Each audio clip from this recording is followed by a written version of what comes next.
Well, we're on. And first, I got to apologize for yesterday. I didn't do a live show yesterday. I told Bob that some things came up where I had to fix some major water leaks that I mentioned on a Monday. That's fixed. My son's 16th birthday's today, so I had to get some things done. So no show yesterday. I apologize, but we got a cool guest through the Bell Paranormal. She's coming on because when we get to the main topics about haunted places, what's better to have somebody who's actually more involved in the paranormal than we are? I look into it, but she knows more, and hell, she might see a ghost standing next to Bob too. All we know, no way. I hope not. Bob got molested by aliens and took DNA from him. So maybe she sees evidence of that. Who knows? We don't know. You can't molest the willing, Eric. So I don't mind the aliens doing what they do. That's fine. I accept that. And then usually the first part of the show, we do a little coffee diet talk.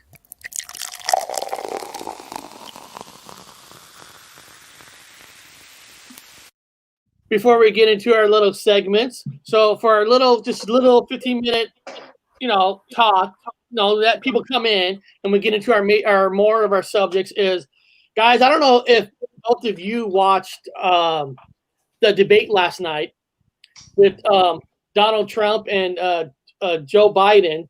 I actually did watch it. I watched it, and I gotta say, it was probably the most fun debacle debate I've ever seen in my life. I mean, it was just, I don't know what to say about it. I loved it. I ate popcorn because it really was not a debate. It was just more of, I'm talking over you, I'm talking over you, you, pointing fingers back and forth.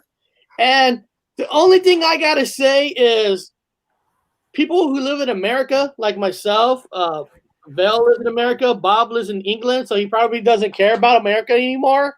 But I got to say is, hey, I'm sorry, Americans. You guys asked for it. I mean, I'm sorry. You guys put Trump in office. You guys put Joe Biden as to take over the office. So Republicans, Democrat parties, this is what you guys voted for. Hey, you guys, hey, I've said, you want to change America? You want to change all the conspiracies? You got to get rid of the two-party systems. Well, they got Boris, Eric. They got Boris, man. They got it just as bad. They got it really bad. In fact, there was a major stink over here in England because apparently Parliament, it turns out, are not following the same laws as the people. So the people are wearing whatever they got to do to play along with the ball game. And all the bars are now being shut down at curfew at 10 o'clock, which is pissing everybody off. Everybody lives in a pub over here. That's their dinner place. That's their hangout place. It's like Cheers in America. It's the same thing over here. True. So it turns out that 10 o'clock curfew was going down. But people were going, hey, wait a minute. Why is the lights in the Parliament has their own private bars and their own thing separate from all the other people? They were noticing that the lights were still on at the Parliament bars. And so some people were going to go, wait a minute now. It turns out that the people in Parliament here in England are rocking fucking beers until like late hours and staggering around drunk. And I'm going, whoa, how is it? And no masks, drunk, way after curfew. So finally, somebody made a stink about it. They put it in the paper. And so Parliament's like, hey, we don't have to follow these rules. We're Parliament. They're like, bullshit. Sit for example. So there was a big spread in the newspaper. Everyone's like ranting about what's up with Parliament. What do they think they are? Who do they think they are? So, Bob, you're correct, because when I was in Denmark a couple years ago, one thing I noticed about other countries is breakfast is huge here in America. We love our breakfast. But in Denmark, they don't give a shit about breakfast. It's all just pastries and some coffee. And their big thing is more lunch and dinner, and that's their main thing, getting together and all that. It's just that we're ruled in America by the Republican and Democrat Party. We're ruled by them. It doesn't matter who's president; they rule us. Why? Because we're voting them in. I've always said, now I always say it is important to vote. And people, I do believe that if you don't vote, you don't really have a lot of right to say what's wrong with this country if you didn't put in a vote. But it doesn't mean you have to vote for the two-party systems. Like when I vote this year, I'm voting for Eric Wood, Gypsy Road. Yeah, I voted for you. I actually filled out the paperwork. I actually can be voted in as president. My name won't be on the ballot because I didn't get a million. I didn't get a million subscriptions. I didn't get a million signatures.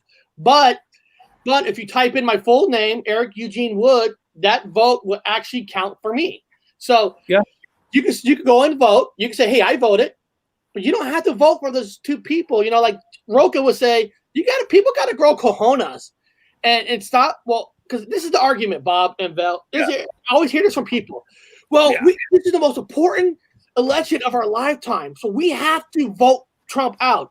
Every 4 years, it's the most important election of a lifetime. Every 4 years.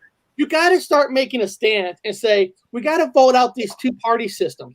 We got to get in more independent. Or, there's a blue-collar working party. There's a green rain. I don't know. There are other parties, but people make fun of those parties. But it's like, why? Why make fun of them? Find yourself a real candidate who don't belong to the two corruptions, because Democrats, Republicans, it's all about the money for them. It's all about the money. It is. It's purely about the money. We're never moving forward as a nation because, listen, if Biden gets in 4 years later, what are we going to hear? This is the most important election of our lifetime. We got to get him out. So, I mean, it's... Yeah. To me, it's one big ass comic book anyway. Nothing real and nothing's real. Nothing's real. We're in a big ass movie script. It's too silly. If it makes me laugh like a damn TV show, it's just not real, man. I'm like, no, this is. I mean, I was gonna watch it to be entertained, not to be politically motivated. It was. I mean, it was a TV show. You want to talk about the low shots? I mean, Trump was talking about Biden's son.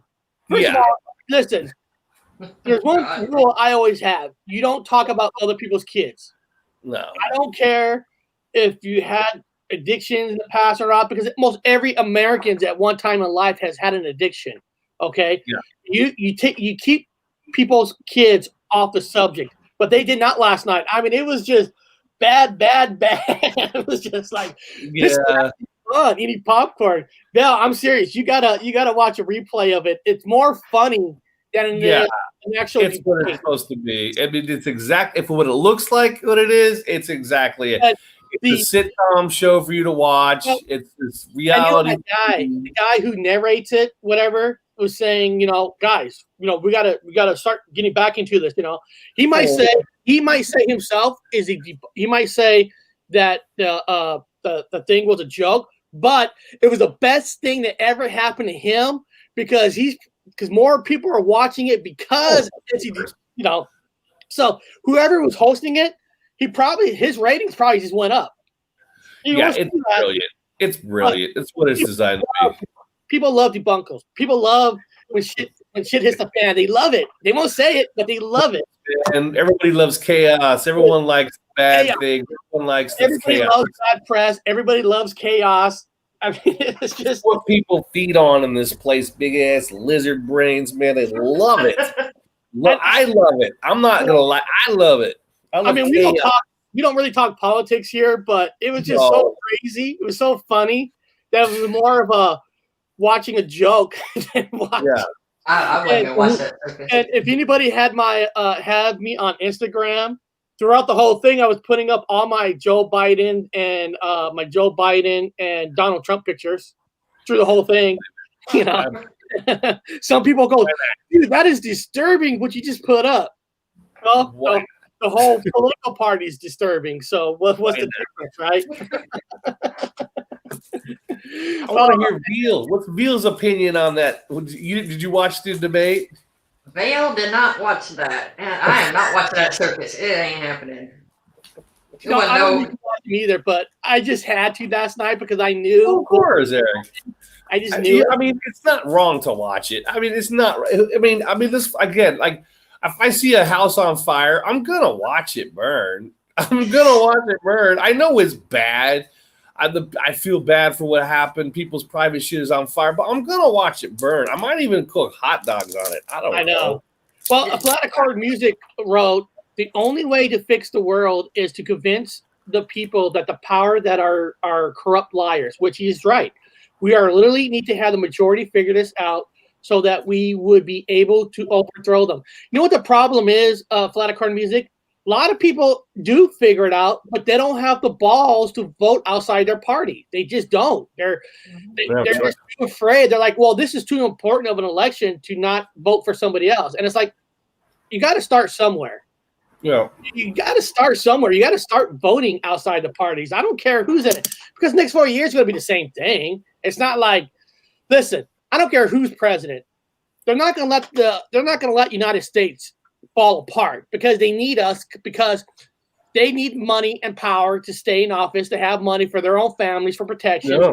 So they got to have an economy to keep going. So both parties are not going to let us fall because they're corrupted. They want money. But beyond that, who cares? Let's go one of my most favorite segments of the show. It is called... Hold on. Nobody saw that because I had words above that. So I feel so bad. So I got to do it again. Is this Mandela effect or is this mental illness? Well, guys, this is going to be a little different because I got an Instagram message from the star, David, Bob, how do you say his last name? David of X-Files. David Duchovny? Duchovny. Yeah, right there. Say his full name. David Duchovny.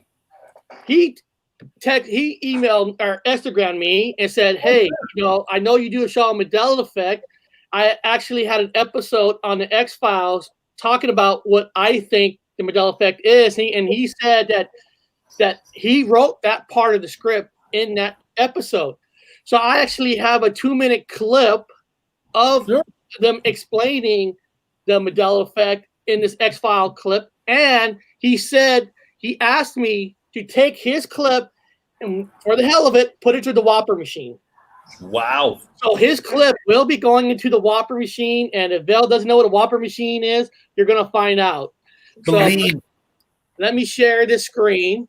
Let me get this up here. Hold on. Where is it? I have it here somewhere. Oh, there it is. I have it here. Oh, here we go. No. There it is. Okay. Here we go. Okay. Now, people, I just want everybody to know that all these clips here that you see is if you ever want to see these clips that I'm showing, it is on my backup channel. Called The Matrix Eye. So I just put in the chat in case you guys want to see this clip on your own. It's only a 2-minute clip, but they're going to be talking about the Mandela effect here. Here we go. Are you guys ready?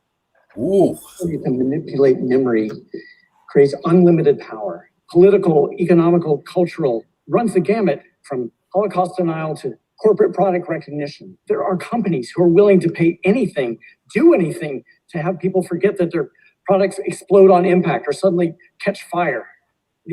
Companies like Jeep spending billions in profit to repress these memories. The only thing I haven't been able to do is to figure out how they're doing it. They can't.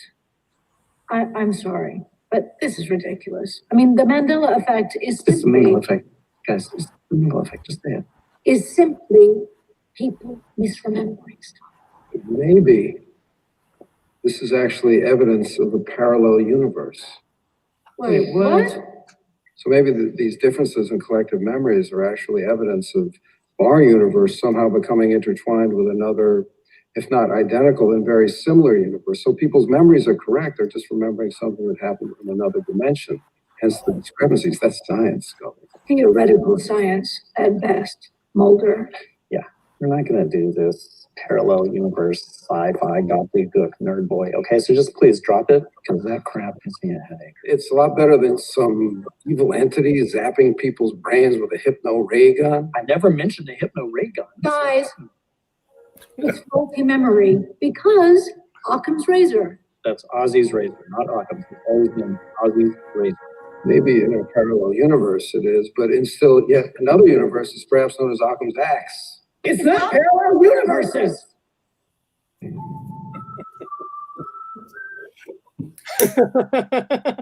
well, he asked me, hey, he believes it's parallel universe. He apparently wrote that part into the script, trying to explain to people the Mandela effect is part of parallel universe. Now, I'm not here to tell you that it is or not, but it really is or not. But he asked me to put this in the Whopper machine if there's enough evidence to say it is with the parallel universe. So, but before I do that, I actually on my channel, Bob, I put a poll up to see what people think.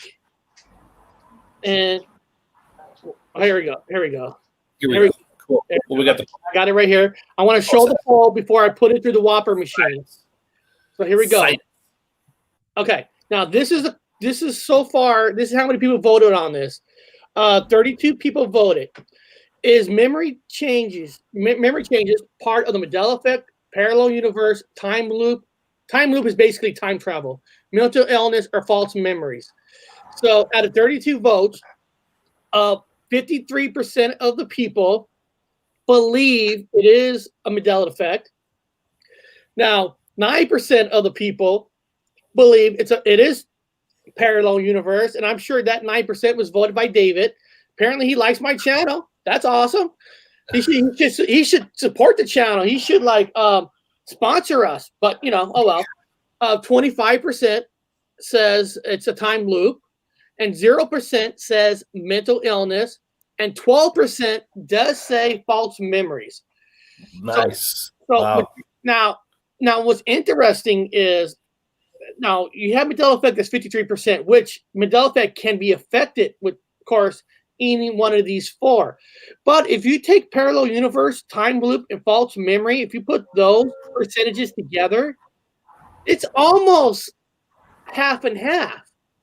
That you know what I mean? That it's something else rather than Mandela effect. So it's kind of an interesting poll that I put up, and guys, it's still up. So you guys still go in there and vote. But Bob, now David asked me to put this through the Whopper machine, and anybody knows what the Whopper machine is, I'll tell Val what it is. Val, Whopper machine in the movie War Games.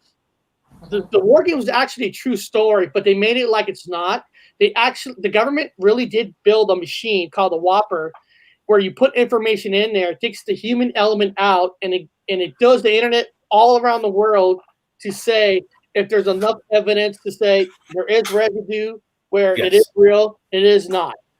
So I'm going to put this in here. Let's see what it says. Let's see what happens.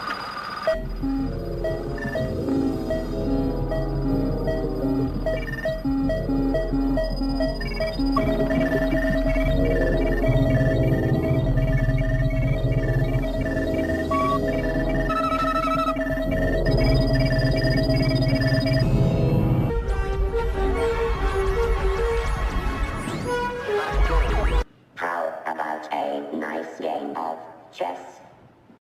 All right. Did he get a certificate, or is it going to be trashed? Here we go. We're our star, David. What is it going to be, Bob? What do you think? I think it's complete failed. You think it is? You think it is? Yeah. Here we go.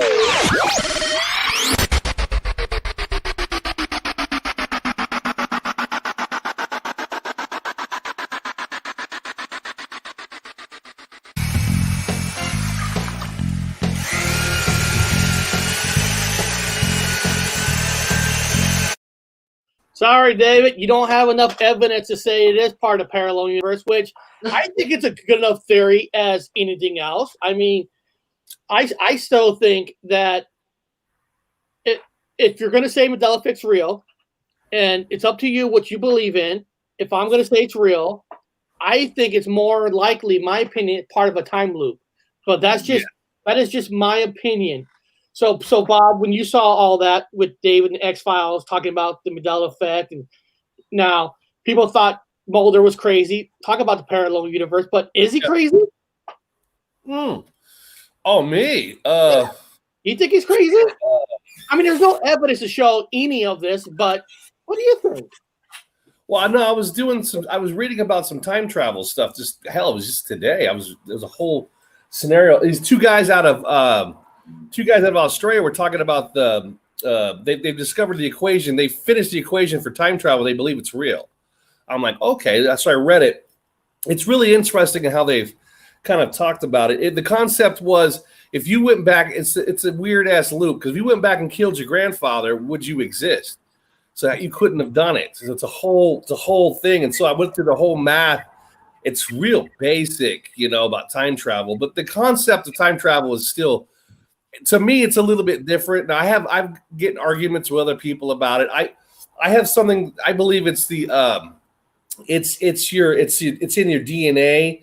I don't want to go into details, but you have a mitochondrial DNA, which is a consistent set of DNA within you have your set DNA, then you have your mitochondrial DNA, which they used to do maternal lines back to a single female. But now I found evidence that there's a male maternal DNA. But anyway, so I think it has something to do with quantum jumping from body to body, from your signature, like having a key and going from. Anyway, so physical time travel for me, even with the concepts they have, is impossible, because your body's made up of the products that you eat. So you eat apples, you eat this. If you're in a car, like in the time machine car, but your car has been made by people, the tires have been made by a separate person. This is made in China, this is made here.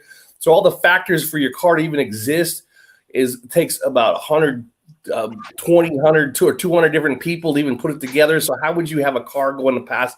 It would require all these different changes in the past. Anyway, so time travel is a difficult concept. I just don't think you can physically do it, but I think you can do it with DNA. Make a long story short. After reading other stuff, it's like bullshit. People here are dumb. But anyway, yeah. I think you could do it with using your mitochondrial DNA. Okay. Well, you have any opinions of this? My mind just went, I don't know. Oh, I'm an idiot. So I actually am. I don't see the flux capacitor being built. No, I don't. So I don't know how we're going to get there. Now, there is some people in actually in the Mandela effect community that, people that was from that convention that they had believe that they can time travel with their minds. I mean, I don't know. I don't know about that. I think that's a far stretch. They also think they're all Jesus. So it's like, what the fuck are you guys? Because if you can time travel with your minds, I'm sure that the position that they're in, they'll be a lot bigger. They'll have more money, bigger houses. Because I'm sorry, if you could time travel your mind and do some changes, I'm sorry, you're going to be crooked and do some things to benefit yourself. I'm sorry, your nature. It's nature. Listen, if I could go back in time and tell myself, Eric, put all your money on this long shot because you're going to win, I would do it. I'm sorry, I would.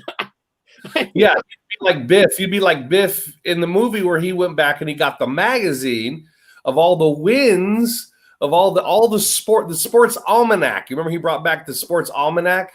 So he brings it back, and now so basically Donald Trump, right? He's like mimicking Donald Trump. Now he's owns all the casinos and all the properties and all the fun stuff. I'm like, that's fucking kind of a weird overlap right there. It's almost like we're living in a fucking comic book movie. That's Biff from it's made to look that way.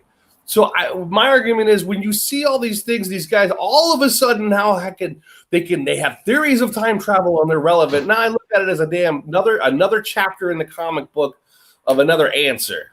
Again, now we know Roswell shot out of a square window when it used to be round in my time, and now he's got one square window where you can clearly see him in the window shooting. You got the answer. Everything here is an answer. It's like everything's a fucking answer for you. It's a movie. It's a damn novel. So time travel, of course, they're going to come up with theories and, this is relevant now. We got the Whopper machine next week. We're going to have another fucking answer. Yeah.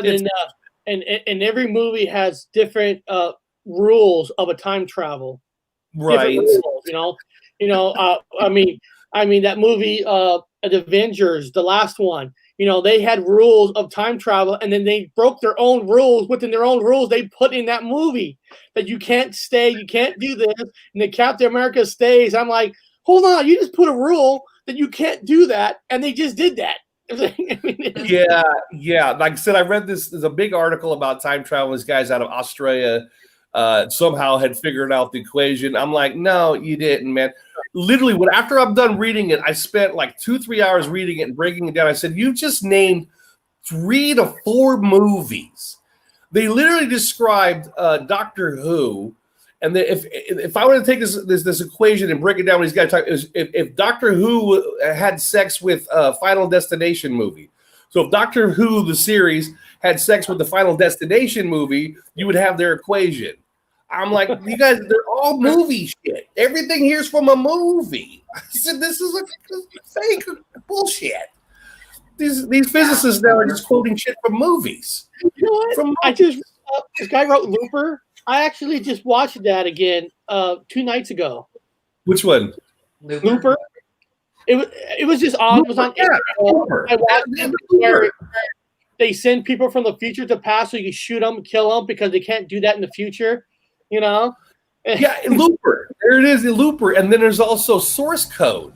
So we're also talking about the concept of the movie source code, where you have a veteran that had been smashed to hell. He's in a loop of death. Instead of him dying, they kept him alive artificially, but he was able to go into a past situation to try to change the past to prevent a big explosion in the future. So they're literally taking the soldier and sitting him in the past to prevent an explosion for the future. It's called source code. They kept giving him information. He could only do it for I guess he had under 5 minutes. He only had a 5-minute thing that knock things out, like a 10-minute, maybe it's 10. I don't care about 8 minutes. It's just a few short minutes to fix the problem. Keep doing it. I'm gonna have to go back in the chat because I'm interested with God Seawire, our good friend that was a guest on our channel before, wrote, I believe you. I find it interesting as well. Again, it's a theory, but I provide as much theoretical evidence as I possibly can. It gets into the spiritual aspects as well. Yeah, sure. I mean, it's much evidence you can because there's really no 100% true evidence of anything. It's just, oh, good. Our friend Tomacon's in. If ME was time travel, there would be no flip-flops and things wouldn't slowly morph. They've changed instantly. Right. That's part of the theory too. But some theory says even though you go back in time, it does not change things dramatically because your brain still remembers what it did remember. And that kind of a change takes over time. So what I mean, there's different theories of it. Man. There's hundreds. Every week is a new one. Every week is a new one. I always say, if you believe in the paranormal, you believe in Mandela effect, you believe in Bigfoot, you believe in whatever, you have to be open to all possibilities because we just don't know. If we did know, we won't be doing the show because we already all have the answers. A good one would be The Jacket. Have you guys seen that? Where the guy, he straightens himself of not being insane, and he goes, I don't know if it's present or future. It really messes with your mind that he's in so many different places. Yeah, it would screw your head up. God Lawyer agrees with me too. Yeah, because we just don't know. If we did, we wouldn't have a show. But beyond that, we're going to go to my other favorite segment of the show. It is time for...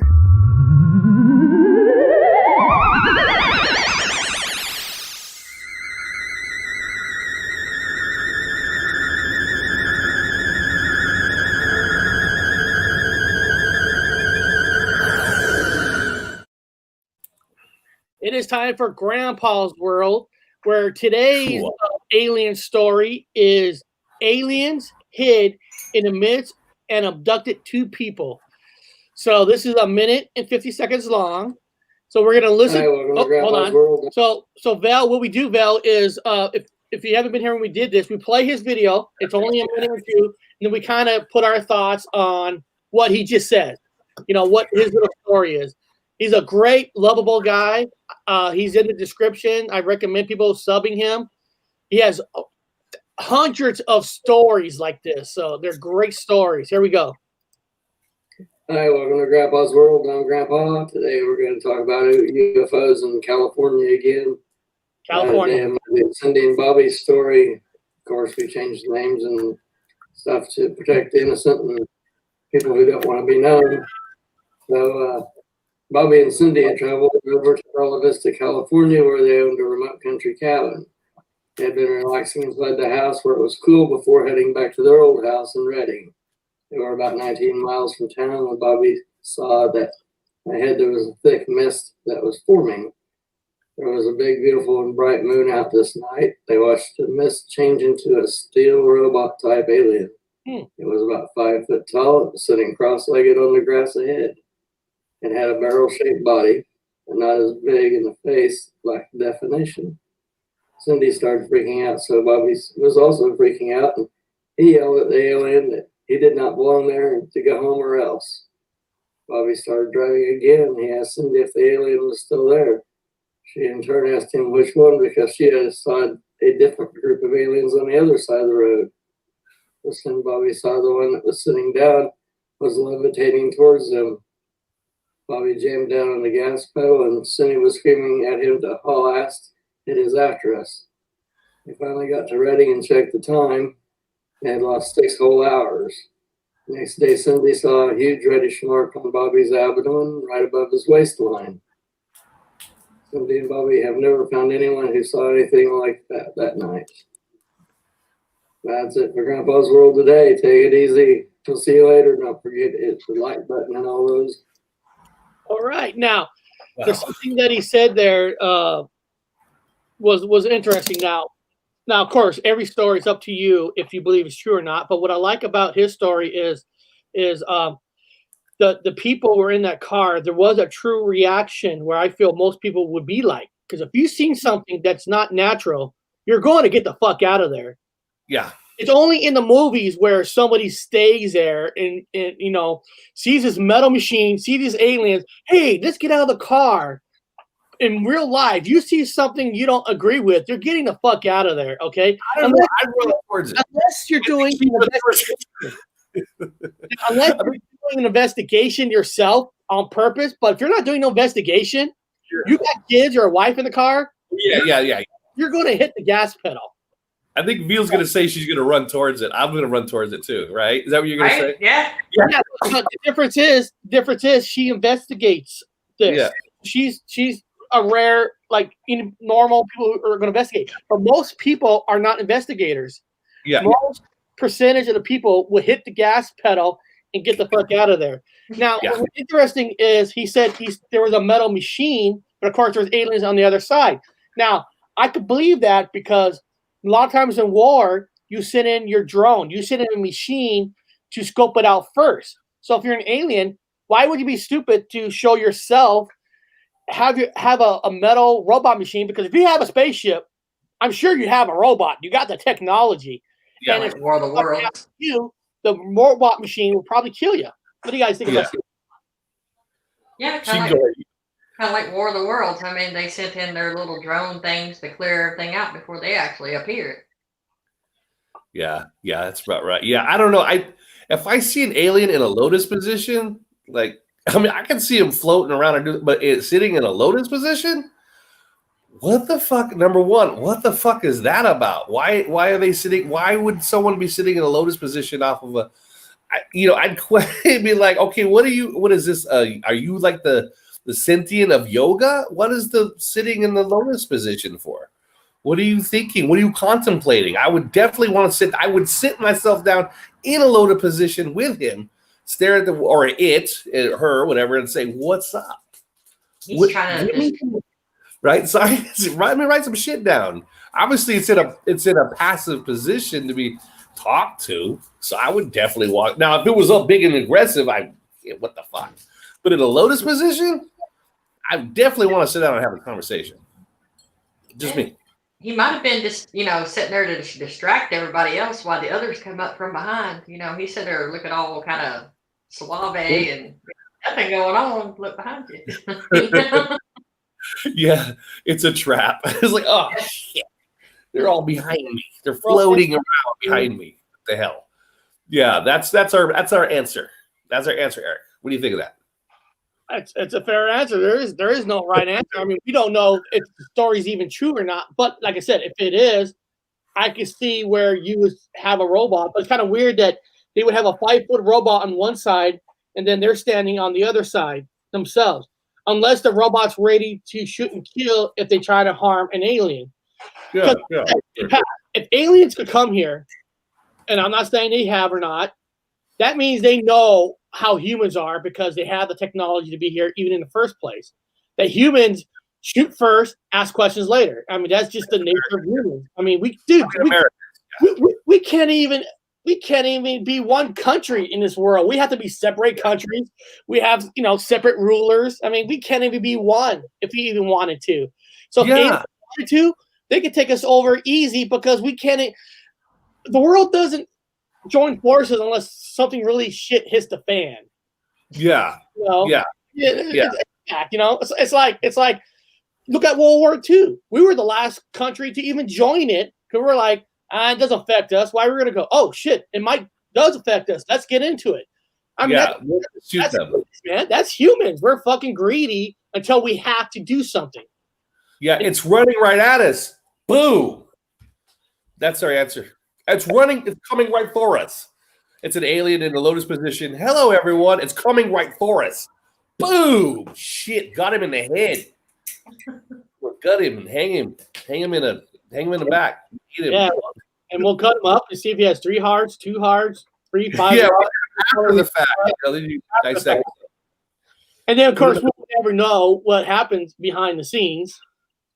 Like what Zulu just said, we are savages. We still fight over imaginary lines in the sand. Yes, we do.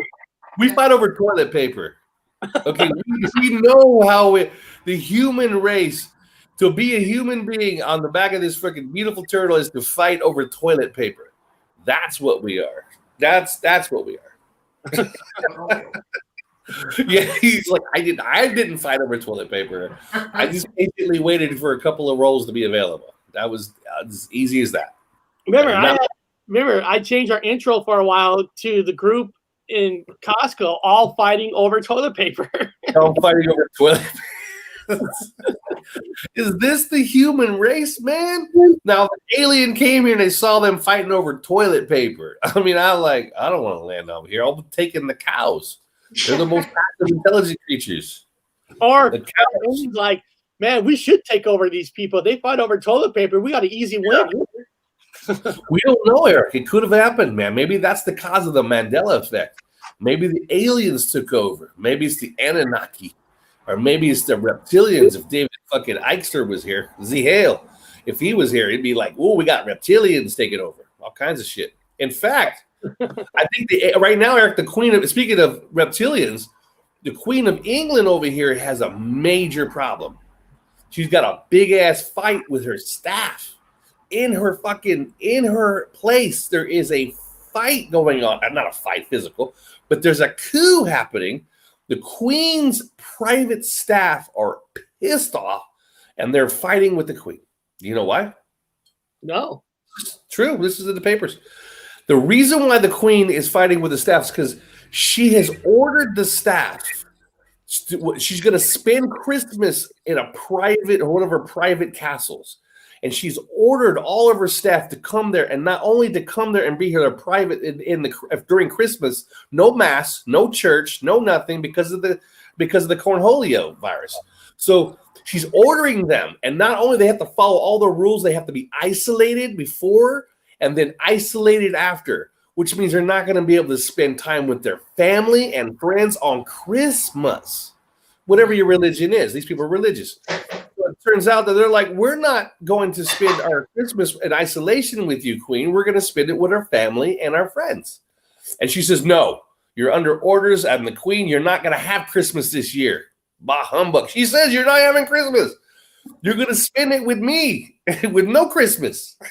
And they're like, bullshit. They're Christians, obviously. They're going to have Christmas. And they're fighting. They're like, no, we're going to have Christmas. You can't order us not to have Christmas. You can't order us not to be religious on a day that we've sanctioned to be religious, but that's a big if she's even the queen anymore. Well, they're checkmating the king, so obviously they're not following the rules of whatever archy. Obviously, if they're checkmating the king, then they're not respecting the queen, so they don't care. Lincoln with 2 sets of eyelids. Yeah. Right. Well, we got one more segment until we get to the main topic, and it's a lot of people's favorite topic or segment because they love seeing Bob dancing. I mean, I get more comments about Bob dancing than anything. So this is What the Fuck News.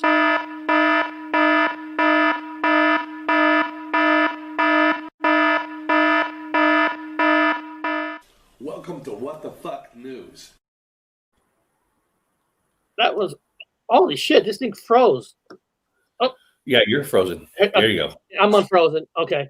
I was trying to get that off now. My story, Bob, this is a crazy fucking story. And guys, this is no freaking lie on this story. What's the crazy story? I don't offend anybody. I hope anybody has a squeezy stomach, or women or men. I don't want to offend anybody, but this is a true story. In Vietnam, okay. Oh, God damn it! Why does it have to have where you got to subscribe to it? Here we go. And you see the story. This is a true story, guys. Oh, motherfucker! Wants me to log in. The children that watch our show. Okay. Vietnam confiscates over 300,000 recycled condoms for sale. Huh? No, hold on. Now, apparently, I got to subscribe to show this story, but I'm not going to subscribe to it. I'll tell you. I'll tell you what it is. This is a true story. Now, there's a warehouse that the cops busted into. Okay, it's an underground. They sell stuff, whatever. Okay, they buy people's used condoms. And they take these condoms, and apparently they clean them somehow. They do whatever, and they repackage them to sell them back out in the market. And there's a huge market for this and all that. Yeah, this is it's a true freaking story. Type it in Google. It was actually on the national news. I even saw it on the national news. Now, Bob, I'm going to ask you this. I want you to do an educated guess on this. Or people in the chat. How much do you think this place pays you if you bring them a used condom? What's your guess? I want. There is a number. I have no. I penny. I don't know what their currency is. They give you a chicken. What are they? In America. I'm going to see if I can get this story from somewhere else where it doesn't. Here. Okay, here. Maybe it's. I know. It's gross. I know. I told you. This is What the Fuck News. Here we go. Police size. Now this is not asking me to join. This is from CNN, guys. So this is not a fake story. Police seize 345,000 used condoms that were clean and sold as new. Oh God, where we live, man. Is this bad? Have confiscated an estimated 345,000 used condoms, which has been cleaned and resold as new. State media reported. There's footage on Vietnam television about this. Here it is. There's the price. Let me see. Let me get this off. Let me see if anybody got the price yet. No, it's not 1 cent. It's not $3. $3 for a used condom? That's pretty good, actually. Really. Shit, I'll make some money. I'll walk around the parks, find them. The answer is 17 cents. That's American currency. So 17 cents. 17. Now, can you imagine, Bob? Can you imagine? Okay, you're at a party. I don't know. You're at a party. All your friends are at a party, and say you and your friends hooked up with somebody, and they all use condoms, and you got a bag and say, "Hey, buddy, don't throw away your condom. I can sell it for 17 cents." I mean, who's that person? I'm serious. To make money off used condoms, that's a lot of fucking condoms, even for 17 cents to make money. Now, I know if you're poor, 10 cents could probably buy you a bag of ramen noodles. So, I mean, where do you go find used condoms? Do you go to trash cans and look for them, parties? Or you go to a college area? The fact that they're making, there's enough of them for them to make a business is an anthropological question. Like, God damn, people.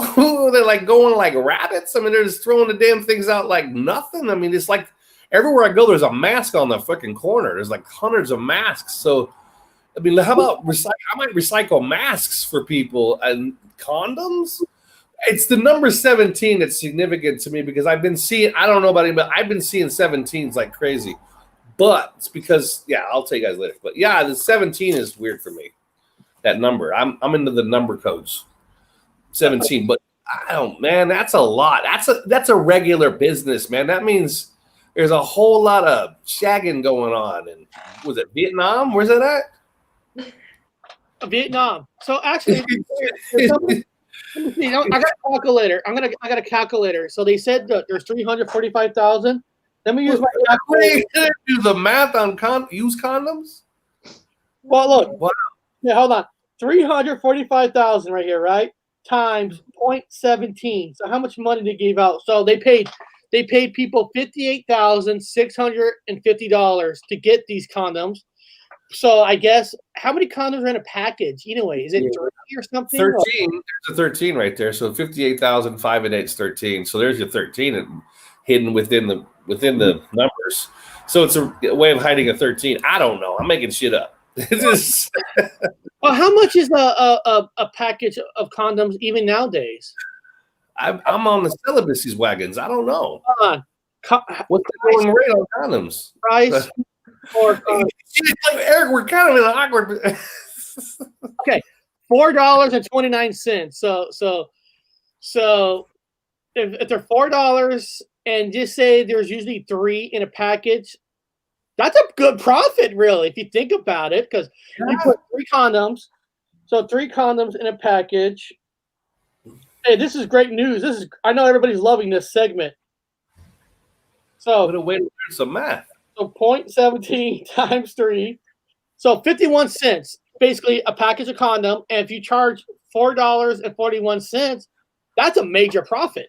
But that's in America, I would imagine. Well, the American dollar is stronger down there, so you could probably. Know, but they're just converting it. What it would be like if it was over here. We got to do the exchange rate on certain things. We can go to Vietnam. We can pick up some condoms real cheap over there. We could probably redistribute them in the UK and all over Europe. If we could just, I bet you could probably go to eBay and pick them up out of Vietnam and for cheap, and then resell them across the globe. This is really a profitable business. Gypsy Road hasn't needed a condom since 1989. well, I don't know if that's a shot of a shot, but technically, I'm fixed by the miracles of doctors. I don't need condoms. I'm fixed, so I'm married. Yeah. I've been married for this is going to my 24th year. So yeah, it would make sense then. Well, so Vietnam. So if you go to Vietnam, don't buy their condoms. But hey, but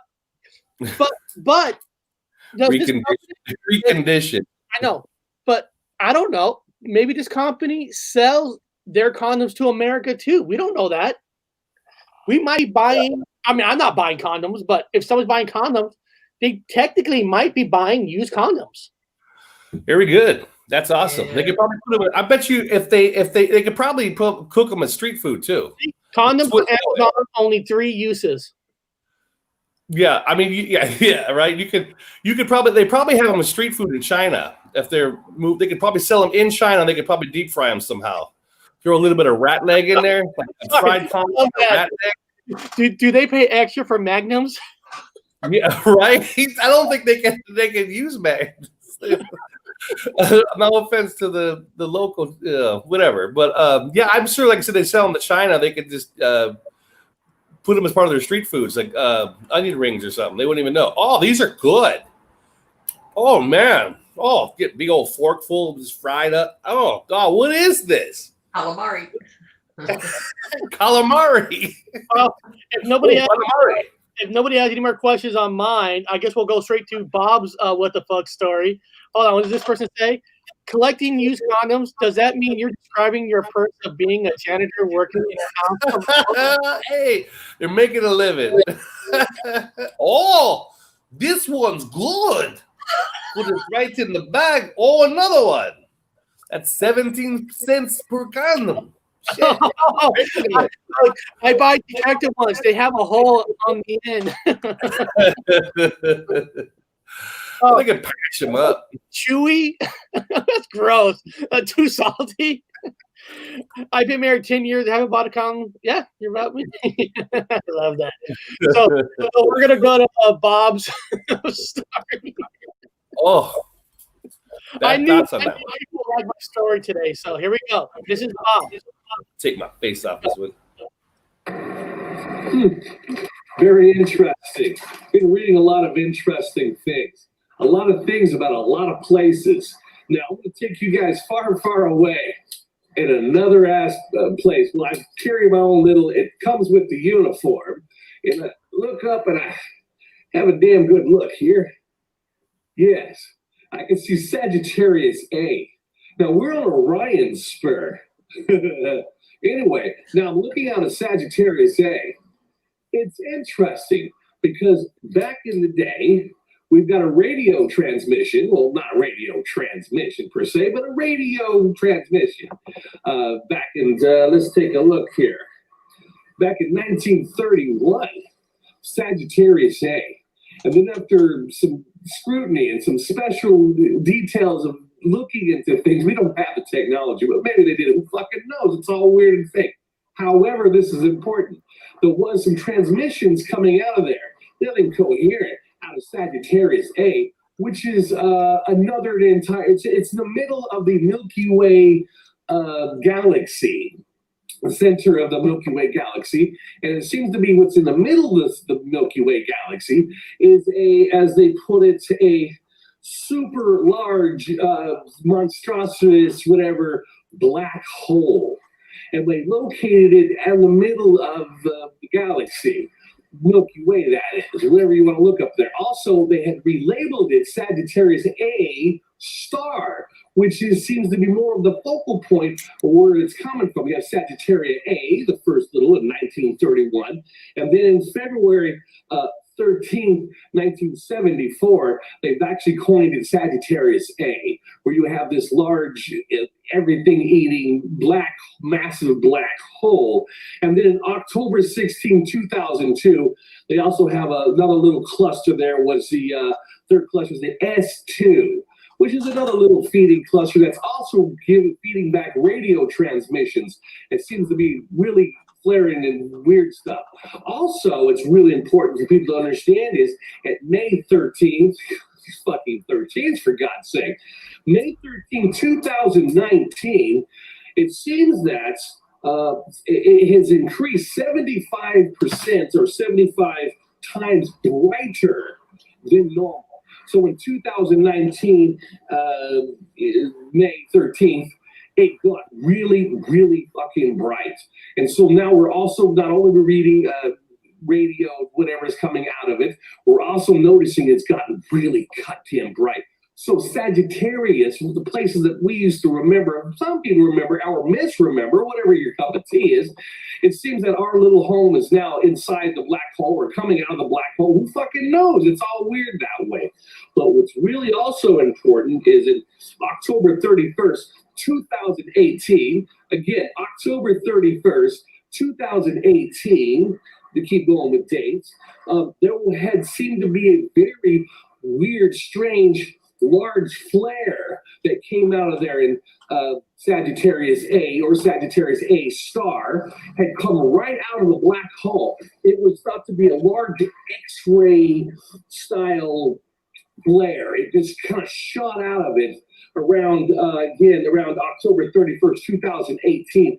It's really important to know that a lot of activity keeps coming out of Sagittarius. I mean, I seem to remember Sagittarius being on Sagittarius, but I'm mentally ill and staring at Orion spur. But if you want to call it that, we don't know what the hell is going on.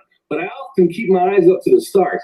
And so I like to say what the fuck are they talking about news? It's really, really kind of interesting.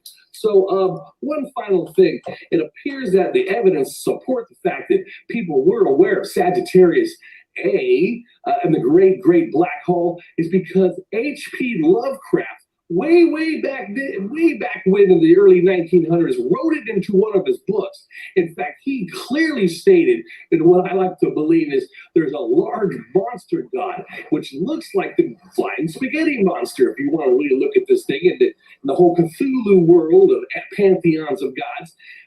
It's really interesting. His name is Azathoth, Azthoth, Azathoth. And he is in the universe of H.P. Lovecraft and all the Cthulhu heads out there. It's the ruler. He's the number one ruler, a war ruler god of all the other gods. So he's like the god of the god, like the Odin of all the gods over there. He's also thought to be blind and an idiot god. It's your choice how you want to think about Cthulhu's universe of gods. Well, there's that god from H.P. Lovecraft, who's also supposed to be out there in a fictional book. But there's a lot of things coming out of there, and you need to keep your eyes to the stars, people. That's why I always carry myself a little telescope with my uniform. And that's all there is for today. I hope you guys really enjoyed What the Fuck News. And always keep your stars. Keep watching this black hole right now, emitting all kinds of crazy things out of it. Sad. Oh, look at that dance.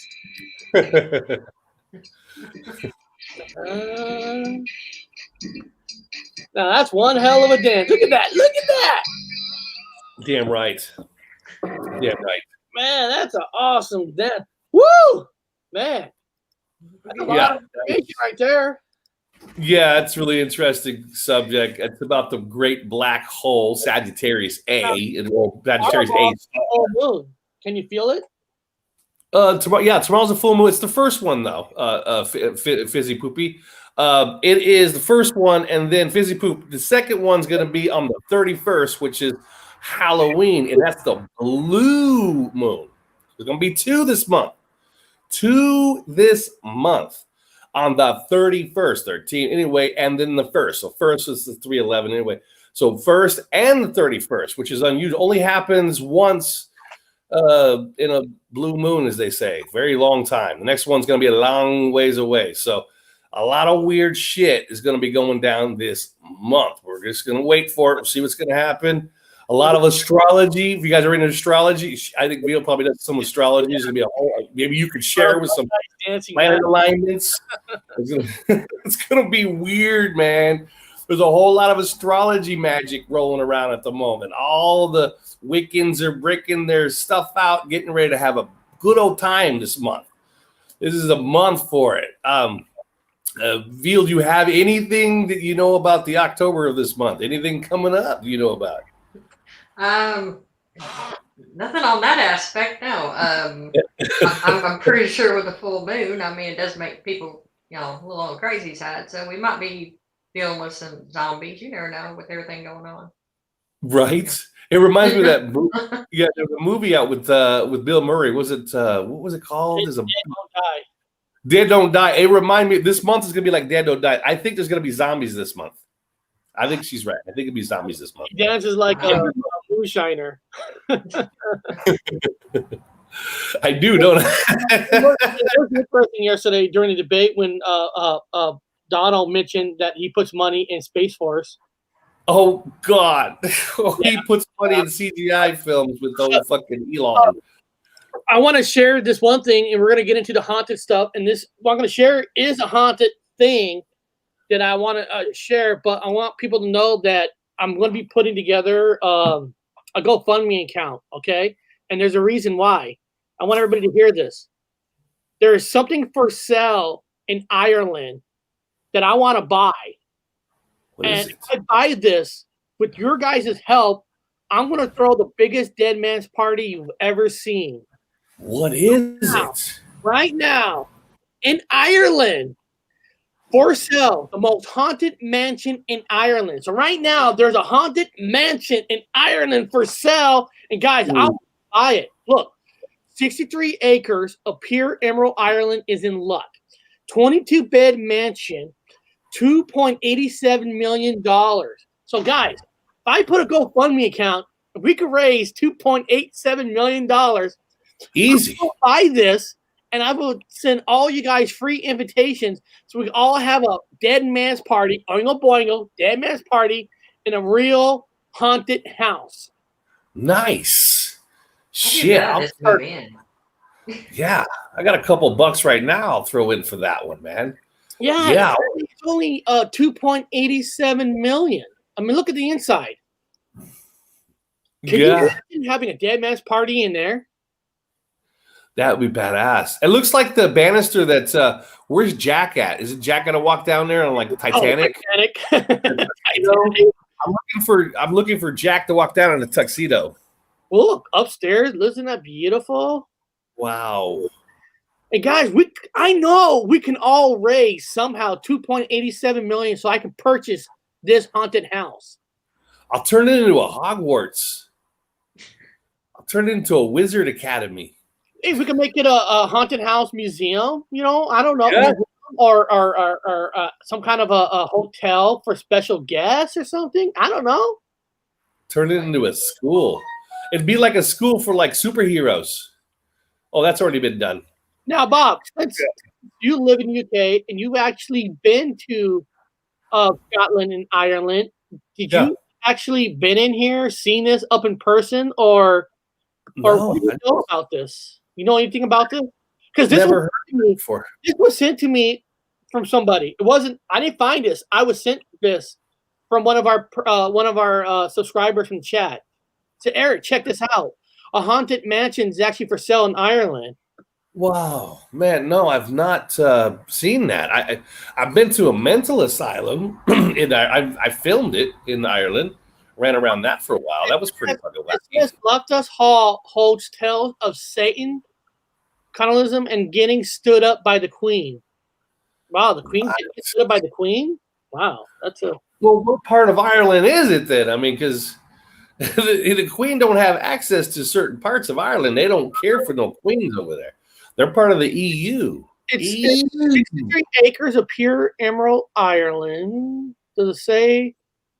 naturally was starting keeping everyone indoors during the guests, and I don't know, told to him, I don't know where. I know exactly where is this at in Ireland. That's a good question. Yeah, fuck, that'd be crazy. Yeah, it looks like what was it? Let's see what the one from The Shining. Is it like The Shining? Are we gonna walk in and be chased by somebody with an axe? I don't know. Like I said, I'll set up a GoFundMe account. I don't know. Maybe I can raise $2.87 million to buy it, and then we'll all go. I'm sure you'll get it. You'll get it. Yeah, you'll get it probably in a very short period of time. Have a broken computer in it too. That way you can. And also, there's a broken computer you can pitch in for that one too. In there, I'm sure you'll get a lot of funding. Yeah, guaranteed. I'll send this to you. Since you're close to Ireland, you should maybe go investigate this for me to make sure that. If I raise the money to get this, that it really is haunted. So I don't want to buy it if it's not really haunted. I want to see something. Yeah. No, I've been using that ghost app, Eric. It worked. I went to a cemetery. I remember I made that video. It worked great. I was like, oh, shit, they're talking on the freaking app. I've never had anybody respond. This guy here says, my toilet is haunted. Every time I sit on it, I hear funny noises. Strange. I bet you need an exorcist immediately. So next time you go to the toilet, you better have a priest present, and then have them just examine everything around you as you're sitting on the toilet. Have the detector, have everything, have the lasers running everywhere as you're sitting there. Have everything, sound effects, have it all set up for yourself. That's smart if you do it that way. Hold on. Someone in the chat wrote Wexford County, Ireland. Ooh, Paranormal Underworld knows about it. Okay, shit, I would love to go in there and investigate it. That'd be cool, man. Totally cool. Well, today's I found a web page. It says it's supposed to be the 30 most haunted places in America. Okay. Now, Nice. I'm not saying any one of us are experts that's on this panel today, but I know Val Paranormal is more into paranormal than we are. Maybe she's heard some More of than it. us. And if she doesn't heard of it, we can read it together and try to see what's so haunted about it. Is it real? Is it not? You know? Now, like I said, this is, I don't know who wrote this, but I don't know how they pick on what's the 30 most haunted. I don't know what's the rules are to consider it more haunted. Did these people even go there, or are they taking this data from everybody else's? Like, consider like movie critics. Maybe there's paranormal critics. I don't know. So I don't know if these are the 30 most, but I'm just using this to go off of. Okay. So now the first one is the Stanley Hotel. Now, of course, we all know the story of Stanley Hotel is what is Mhm. the premises for the movie of The Shining. Okay, so we all seen The Shining. The Shining is based on the Stanley Hotel. Now, I'm not saying Jack's story, Jack, here's Johnny, was all true within this Stanley Hotel. But let me ask Val, do you know stuff about the Stanley Hotel on what kind of haunting is supposed to be? I know when I heard that it's not really that haunted. I hear it's haunted, but it's not like all woo. But you're supposed to see Mr. Stanley's wife check in at the registry, and the reason King even made the movie is because he had a nightmare about his son getting chased by some demons or something in the hallway, and while he's out on the balcony having a cigarette, he wrote the movie. But I understand there's just only a couple of ghosts that actually are at the Stanley. Yeah. Wow. I've never stayed there, and Bob, I don't think you've ever stayed there. No, And I can't.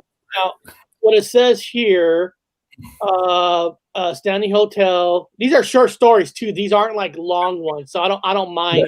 I don't mind short ones. Yeah. Stately Georgian architecture and the world-renowned whiskey bar have lured travelers to State Park since it opened. Now, this place opened in 1909. But the Stanley, of course, reached new levels of fame, inspired by the Stephen King books, of course. That associate decided the ghost sighting, mysterious piano music have been connected to the hotel. Okay, well, mysterious piano music, like you said, that's not scary. That wouldn't. I'd be like, play me some more. The Right. Stanley Hotel learned into its reputation quite cleverly, offering nightly ghost tours and psychic consultations from their house. So basically, they have ghost tours, which, almost any place that's considered haunted does ghost tours. I mean, Bob, you and I went on a ghost tour in Gettysburg, Yeah. fun, Gettysburg was fun because at least they told you the real story of what happened there, who got killed in the shot. And then they brought in the paranormal. So that ghost tour was pretty fun. It wasn't bad. It was great. I liked it. I remember Gabriel and I went on a ghost tour in Seattle. There was actually a ghost tour.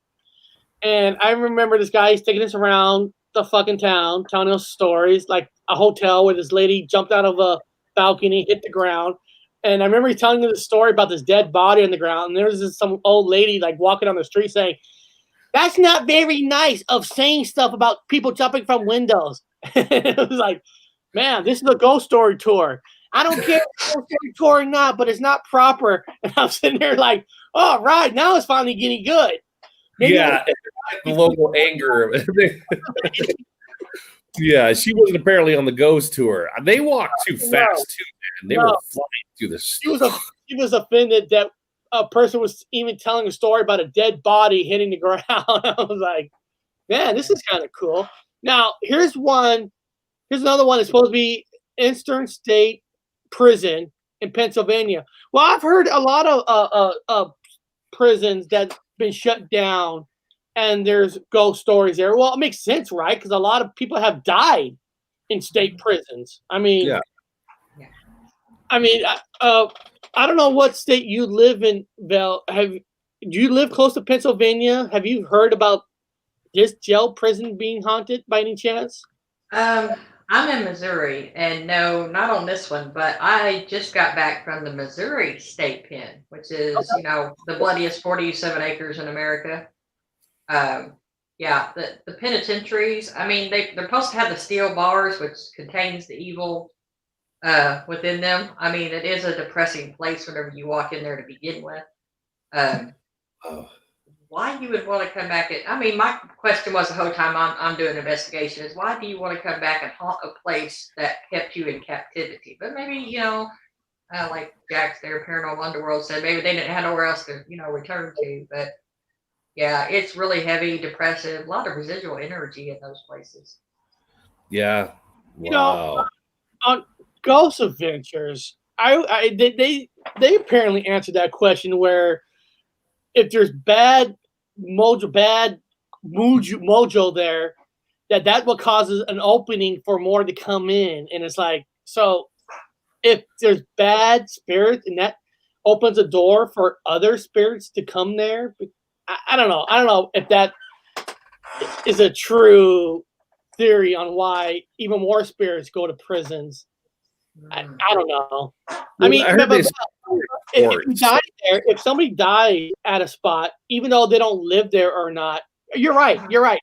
A lot of people die at hospitals, but then you hear stories of that spirit at your house, but they died at a hospital. Yeah. Is there a connection? Do you think? Have you heard that ghost goes back to what they know, or they stay where they die at? I think ghosts are free reigning. If a lot of people know me, I speak to spirits on a regular basis. Just like, I'm talking to you or Bob down there. But they're free willing. They go where they want to go. Their happiest place. That is their heaven, if you want to call it. I'm for sure not going to stay at the prison. They're going to go where they were happy and last. Right? That's what you think. I mean, unless, in their world, there's no time. Mm-hmm. So if they had died maybe 30 years ago and you go there, it could be they just died five minutes ago. They don't even know, since time is, time. And maybe they're not even able to manifest. Like, they don't even know. Like, they just died 5 minutes ago. They can't occupy any space until somebody shows up and they absorb their power. Then to them, it's just been 10 minutes after they just died. And then for us, it'd be like 30 years. I'm just taking guesses of why they would be there. They haven't even left yet. And the portal can stay connected to material objects that create this extreme energy too. Yeah, I was thinking about the quartz. I've heard that theory. Ghost hunters were talking about quartz and silica. Silica, we put it in our cell phones. We store information in silica and everything. So in the walls, you have natural silica, high silica. If it's made of high quartz and high silica, then it's just like having a download of zeros and ones in the walls. Stored information. So if something's highly energetic and traumatic, wouldn't it just store itself into the silica, into the walls? Just like it was stored in the computer? With that, you would get more residual hauntings, not actual hauntings. Yeah. Yeah, because I think these are mostly residual. I think. What's the name of that famous bar? I know, Val. I think you've been there before. Mackey's. It's supposed to be one of the most. Mackey's, yeah, one of the most haunted bars in the whole United States. And I remember that was also on Ghost Adventures, and I know Ghost Adventures fake people. I know that, but I'm just using it as a metaphor. I don't know. And there's a section of Ghost Adventures saying there's a tunnel that leads out. I can't remember, to like a river or something, and they're talking about how rivers or rocks can store energy, and that's part of the reason why they think that whatever it's called, that's so haunted. What do you know about that place that I'm talking about? Oh, well, being at Bobby Mackey's, I know what you're talking about. They say, water being a conductor for energy. And since we all are energy, they think, the spirits, which they do, they flow easier whenever there's a current. That's why they can use our equipment and stuff like that. But Bobby Mackey's, I really didn't, I think it was like, the hype of it all, demons, and demons, which I did get attacked in there, but it was about another spirit that followed me home, and he was just, an angry a-hole. But Yeah, the spirits I ran into in there, they were mostly upset because they didn't have people to reach out to, and they're saying that they wanted to be left alone. Bobby Mackey's wife that was sitting over in his dressing room, me and another investigator, he actually, found her and I spoke to her, and she was just over there, wanting to be left alone.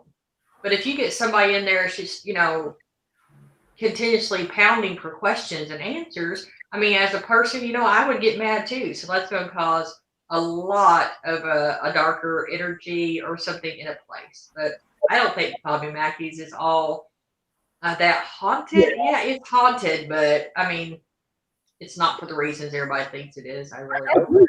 Heard your theory a lot, where people say that sometimes if you think a place is getting more haunted, it's because they want to be heard and nobody's listening. I've heard that from several different people. Now you said something interesting. You said you felt you were getting attacked. When you say you felt getting attacked, what is? I know it's kind of a weird question, but how does it feel? What does it feel like when you're thinking you're being attacked? Like did you feel scratches, or did you feel like somebody's pulling on you when you're feeling attacked? At that time, we were talking to an entity that was down the hall. You could clearly see him in the laser grid, beam lights. And all of a sudden I just got this rush of heaviness. If you could like take every overwhelming feeling that you ever had, I mean, just came over me. And it felt like someone, with their cold hands reached into my neck and grabbed a hold of my spine and twisted it. And pain shot up my neck, down my back. I was instantly sick. I mean, I had to back away, and you could hear me on the video just, ow, ow, ow. It hurt. Oh, So, The video, is it on your channel? Like on your channel? yeah, it's a Bobby Mackey's video. oh wow. Here, 'cause I do have your channel right here. I mean, right here. This is her channel, and you've got tons of videos on here. Live at the river, Missouri State Pen, what you're talking about. You were talking about earlier. You got videos on it. So guys, she's just not saying she's been there.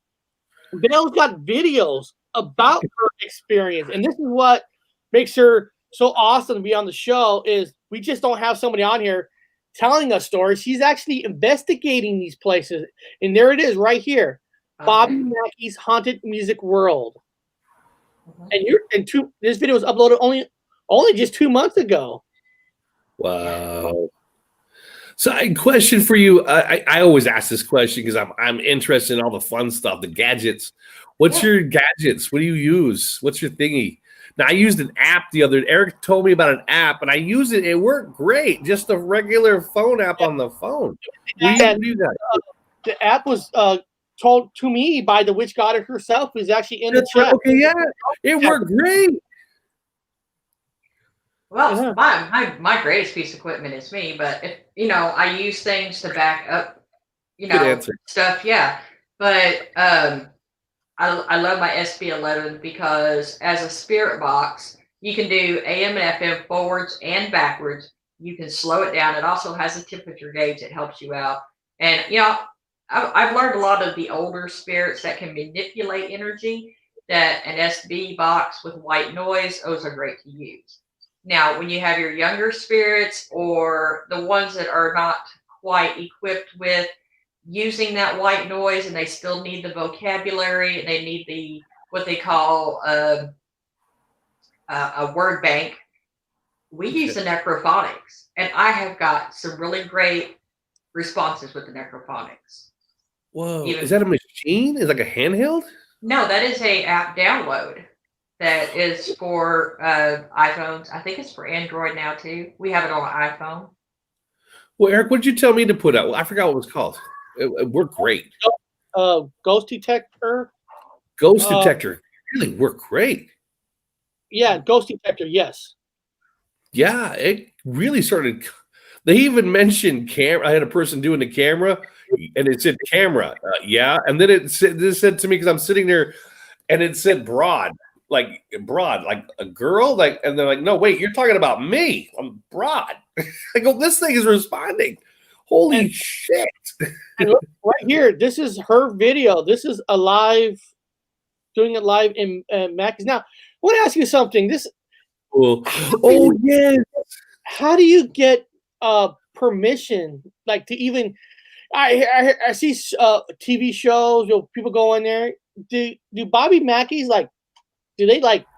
Yeah, you can investigate here, but you got to pay us to investigate. Or do they welcome it for, I don't know, maybe publicity? How do you get permission to do something like this in a place like this? Good question.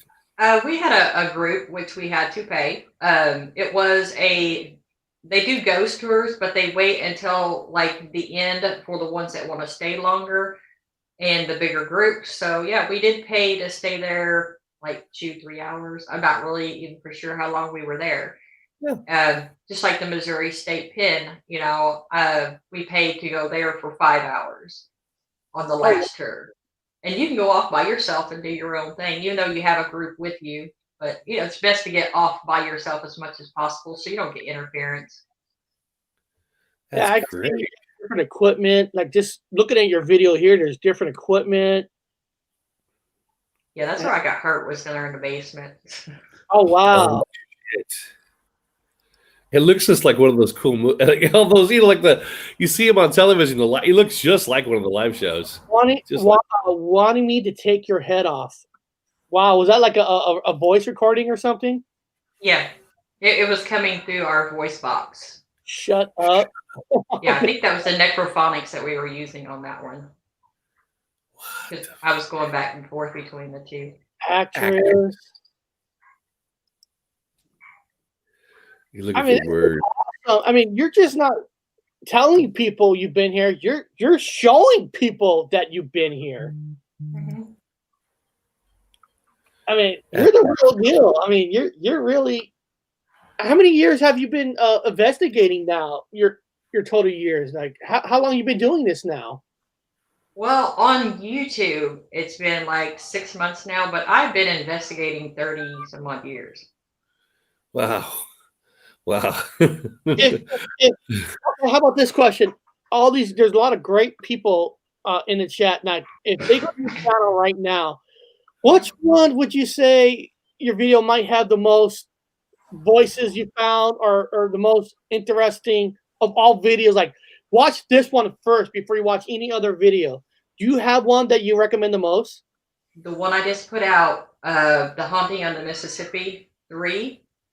Part 2, part 3. Yes, yeah. At the end, we do not have the necrophonics going. We do not have an SB11 going. And, during the day, people have spotted out that we've seen shadow figures running and stuff like that. But I am holding a Bluetooth speaker. We all know you turn on a Bluetooth speaker, you get nothing out of it. It's a dead weight in your hand. This thing is making white noise by itself. And you can clearly undertone hear this person speaking through this repetition of words. And it's like, please help me. Please do this. Please help me. I am here. I am here. I am help me. And it's awesome to watch that. I mean, I've never picked that up before. I've picked it up in my head, but never on a box that does nothing. That's weird. That'd be cool. It's a thrill. That's fun. It's like catching a fish. You get some cool words that make sense. Yeah. And that's me. I'm out there looking because they're telling me that their body is there. Oh, instead of hit my head, stay where you are at. Oh, I saw something that says stay where you're at. Yeah. There's the camera. We run 2 cameras, so we catch, both ends. Does it matter for you when you catch things? Does it matter if it's day or night that you catch more things, or just luck? It's probably just luck, because spirits are not going to act on demand. A lot of the time, reason we do it at nighttime because the noise level is down. You're more aware. You can catch things off in the distance because it is darker. Spirit orbs or something like that. A flash of light. It's easier to see during the nighttime, but if it's haunted, it's haunted. You're going to get it there in the daytime too. Oh yeah. Well, here. Yeah. Let's push. Here. Hurry. Woman. The woman?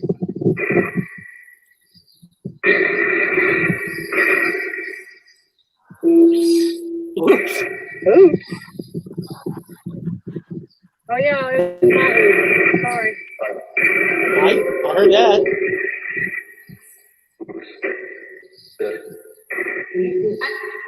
Ethan.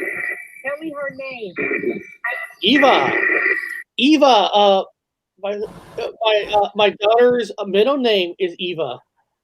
What? Violet Eva Wood. Wow. Nothing. Bob ain't nothing. Don't say that. Beth kills. Holy shit. Now that thing you're holding, I've seen machines where it does radio frequencies. Now I don't hear like radio sound. Is it just picking up energy to make the words? Is it almost, you know what I'm talking about, those radio frequency ones? Yeah, that's like the SB11, but in this one, at the time of this part, yeah, I did have the necro going with it, but before we put the necrophonics or the word bank to this, it was just white noise, like a TV on a bad channel, out of a Bluetooth speaker that's hooked to nothing. I mean, the noise was coming out of the air for no apparent reason. Witch Goddess actually has a nice, good question. What is the goal when you do investigation? She was just curious. Like, what are you trying to get out of it when you're doing an investigation? Well, I mean, I do like to prove that there are spirits out there. My main thing, and I started off, really helping people, and I know people get mad at me when I say this. I mean, I do help individuals if you have a spirit problem, but I get more enjoyment out of helping the spirits. If they are lost or if their body needs to be found for that closure, then that also can help the families for that. I'm out there, looking for spirits to help somebody. You got an active one right here. Mhm. You got a last one? Y'all were screaming, man. You still got it for free.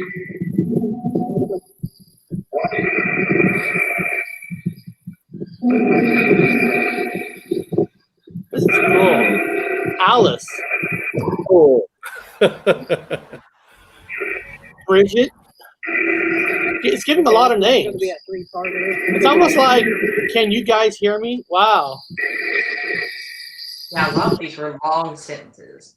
Now, because there is devices, right, that sometimes with the human ear, probably my ears are bad, that we can't hear certain things, but there's devices that can actually pick up sounds. Now, I would need that because I have hearing issues.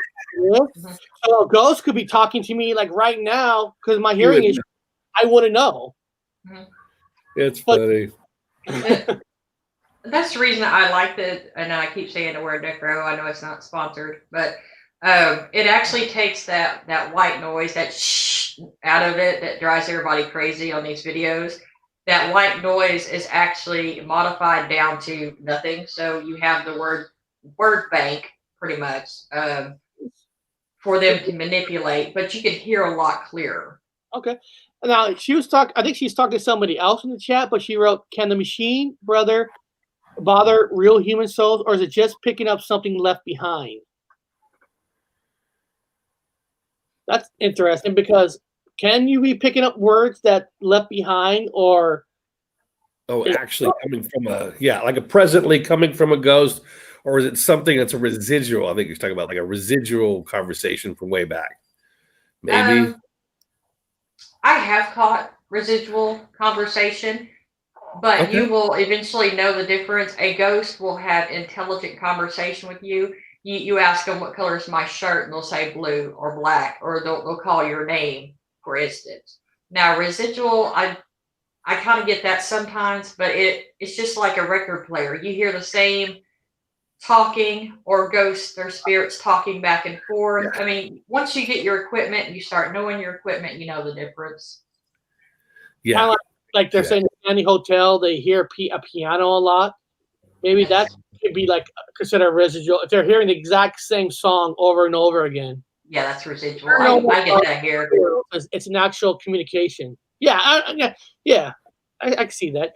Now, one person wrote, well, machines are made by man. So I wonder if what is he saying? Or is he saying the machine was made by man? You work it out. I wonder if he's saying that since the machine is working by man, is it a real machine? I mean, I don't know exactly what he's talking about there. I can see it.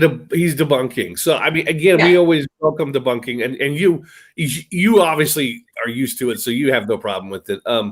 Yeah, I can see anything made by a man can be. You can have a remote control. You can actually have some guy behind the counter over there talking on a microphone. Yeah, I can see where he's coming from with that. Now, what do you think about that? What do you think about that kind of thing? That's why we always use our equipment as backup. And the more equipment you have to back up each other, then the more understanding, the more proof that you will have in a combined whole. And if you get like a lot of us teams together, and I know Paranormal Underworld will agree with me there, if you go in and you get some kind of evidence, take your evidence and give it to the next person. And with that collaboration of all these apps and things, and I don't have an SLS, but someone else might, put that with what I have. And that's how we as a community try to debunk or prove the paranormal. Yeah, good deal. Yeah, that's because science skeptics come with 100% because you yourself have to be the skeptic first. Mm-hmm. So yeah, I've heard you talk about that. Number one, you walk in as a skeptic, then you try to debunk everything first. Yeah. So yes, one should decipher it against the current situation and how is it relevant. Okay. Yeah. You're your best tool, really. Yeah. That's how I had to approach it. First thing I was doing is making sure there's nobody out with a radio that could call it in like a frequency. It could be done. I try to do it to see it could be done first. Then you're like, oh shit, it could be done. Then you got to parameter the area, make sure there's nobody around the area with a fun stuff. You got to it's so hard to debunk, and then you can try to get the actual stuff. But I do like what you said, Val, where sometimes the best machine is yourself. Yourself. That's a good answer. Cool. And I can see that. I mean, it's you yourself would know if every time I hear now, yes, I heard this on TV shows. I know this, but that's where you get it. You always hear people saying the surrounding feels different. I could feel weird energy around me. Now, when I hear this, like on Ghost Adventures or Ghost Hunters, that they say they feel just their surrounding, the environment just changed. What do they really mean by that? I mean, if I walk down to a basement, I know most basements are going to be colder and upstairs. So automatically you're going to go into something that's going to feel different. What do they really mean when they say they feel the energy around them is different? The best one for me, and I've felt like little pieces of it, but whenever I was at Missouri State Pen, and I think it's like on the third part, and they told me that the basement part where they kept all the mentally insane and stuff like that was the heaviest and the worst. So, automatically I'm thinking I'm going to go down there and it's going to feel heavy and I'm going to feel depressed. And, I'm walking around in there like, I don't feel anything. And I didn't. It's like walking around my own house. But then I get to this one certain area and it almost felt like I was floating. It was like the atmosphere really changed, like it was missing, or like I was on morphine or something. You don't have that pain and no more headache or no more nothing. It just felt like there was nothing, no air there or anything. You'll notice it. I mean, it's just really different. I like what you said. I like those stories, but those things can stay far away from me. I like hearing them, but I don't want to be around it because one of the things. I hate using Ghost Adventures a lot, but me and my daughter used to watch it because it's just to be our thing. I know it's not real, but it's just for fun. They always say, feel here, it's cold.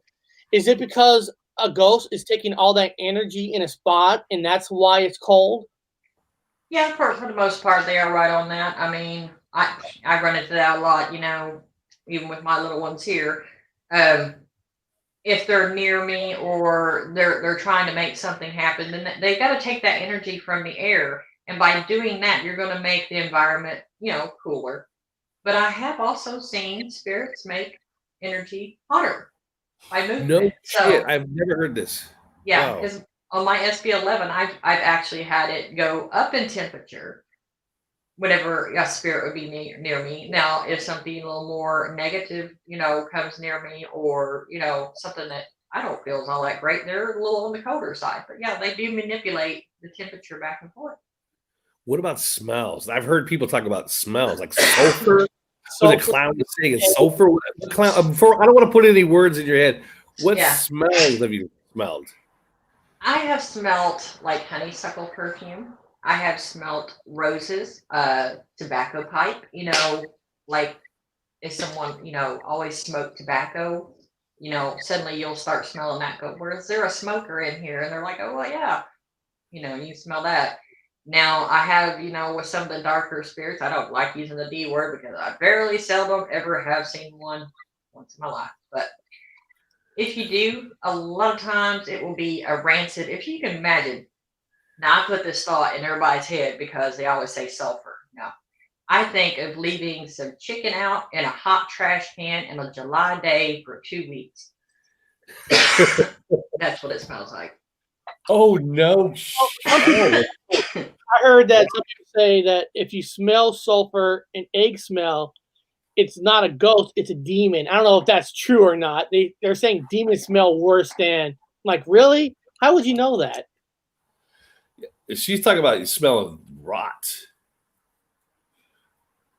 She laugh. Hopefully the ghost ain't attacking it right now. Go ahead. You're fine. You're fine. One can sense bad energy through a laptop watching live investigations on YouTube. Really? Whoa.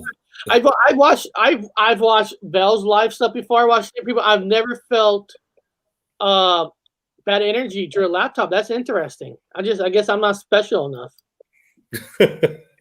Sorry about that. I get choked up. You're not open there. You're not open mentally. You can't have them come into you. The alien or not aliens. The spirits. My cousin has some type of creature haunting her house, like a dog almost, but not quite. Maybe it's a werewolf. Maybe Well, it's there a are all werewolf. kinds of elementals too. Cool. Oh, cool. Let's hear that. That's new. I haven't heard anybody.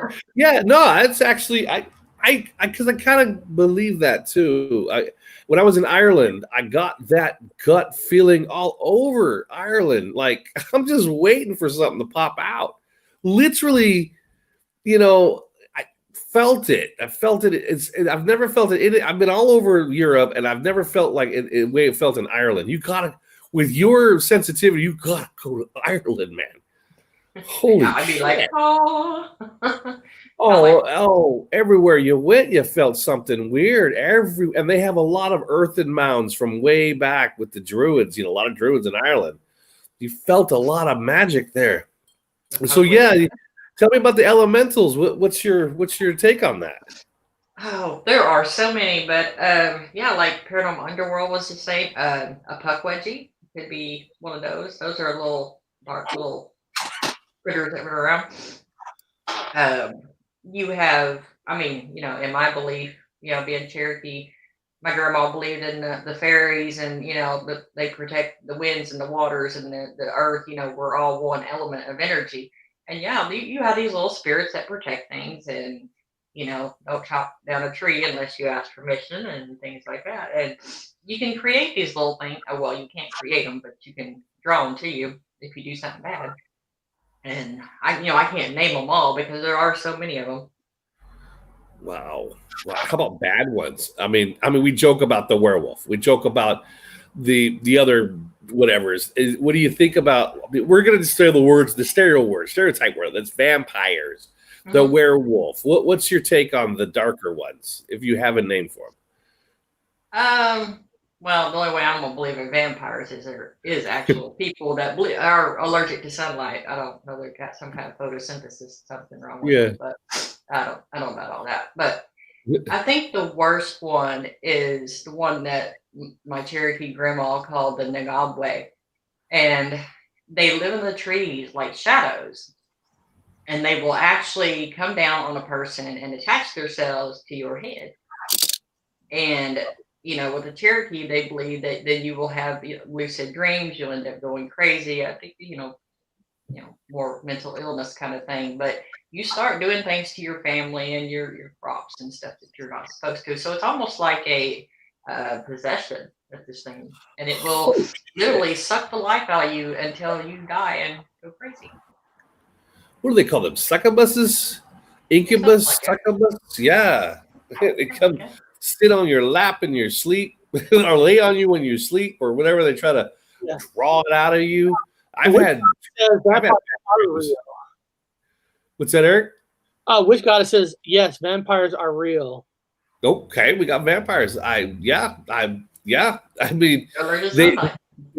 I used to look for those old vampire kits they had from the 1800s to see if I could.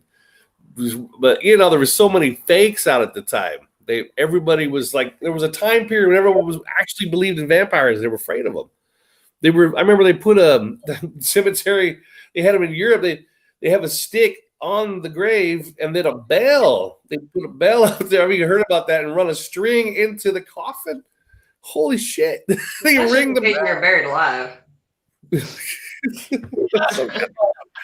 course, we all know famous movies, Amityville Horror, famous movie, famous house, or whatever. Supposed to be this. But there's people been living in that house for the last 10, 15 years or 20, 30 years. I don't know. I've never heard any more stories about things from that house. Do you think that's real? You think Amityville Horror was actually a real haunted place, or is this made up? You talking about the Harrison farmhouse, The Conjuring? Like Amityville Horror? Amityville. Oh, yeah. Whoa. Yeah. I've heard, Lorraine and them side. Of course, I love Lorraine because, I feel that connection to her. I went to the property when it was for sale. Oh. Yeah. I've seen the children playing in the yard, and I felt a heaviness in that place. Of course, I didn't get to go in the house, but I don't think they're completely full of pocket duty because I just felt something there that was not right. I mean, it was heavy when I got on Amityville, but it was worse when I got to the house. Yeah, there's a lot of real or not. My main thing is it really maybe depending on the people that are living there that are going to be seeing something or they don't? Because why would some people see it and some people don't? Unless the people who are living there now really do see something and they just don't want the publicity or to be bothered again with people outside with cameras. You know what I mean? Like they don't want none of that. I know exactly. And I think it is, part of the energy of people. I mean, the DeFeos, they were always at each other. There was always that negative. Ronnie and his dad fought all the time. And the dad and the mom fought all the time. So that energy, if there is something bad there, and it's just going to feed off that, and it's going to get worse and worse, it's going to be like a nuclear explosion, and which it did. So, the next people that move in, which were, yeah. Yeah, okay, I know. Not too happy with them on the whole book situation, but that's okay. But I understand, they kind of had some energy too because they were broke and they needed money. So, maybe they added to it. It didn't get to, completely settle down. But then the house was completely empty for a little while, so the energy had time to settle. So the next people that move in there, if they're a happy-go-lucky family, like I moved into this place, I've been here the longest. I mean, this lady couldn't rent it out. It's horrible. It's haunted. No one can live here. So maybe now, with the people that are there, which I understand is for sale again, maybe their energy is okay with that house. It's not feeding it. Yeah. I'm staying in a haunted house. I love it. I'm waiting for it. I love it. I went down and cleaned the basement area out, and there was an object that got thrown. Literally grabbing stuff, and there was an object that flew across this room. Boom, boom, and it hits the wall. I said, "You saw that, right?" They're like, "Yeah." There's nobody in there, just me. I said, "You saw that." Let me ask this: forget the 30 most haunted places. where's the most haunted place for you been? There you go. There you go. Been or is? Visit or you visited that you can put a stamp as saying this place is the most haunted place that I've ever been to.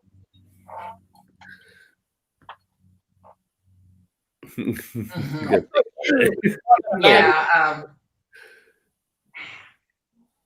Man, if I could just pick out one, I mean, there's so many, and it's probably not like a big thing either, like the Missouri State Pen. Yeah, it is haunted. It's not the most haunted.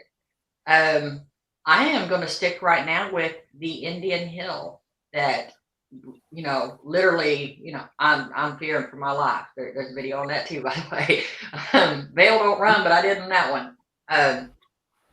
It's just, I don't know, the energy there. I mean, it changes so quickly on you. And you can go, one night and get something totally different.